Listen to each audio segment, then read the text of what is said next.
Hello guys, in this video I'm gonna show you how you can lock your Facebook profile. For that you have to watch the full video, so let's get started. We have some privacy issues, like we don't know who is watching our Facebook, who is seeing our pictures, some people who uses our pictures, like we have some privacy issues, right?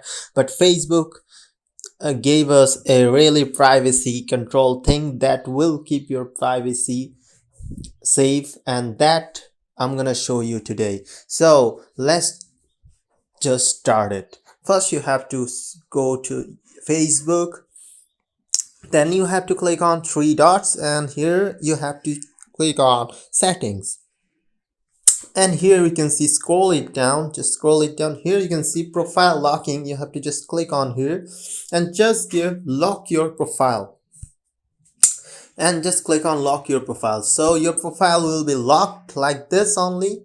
So that's how you can lock your profile.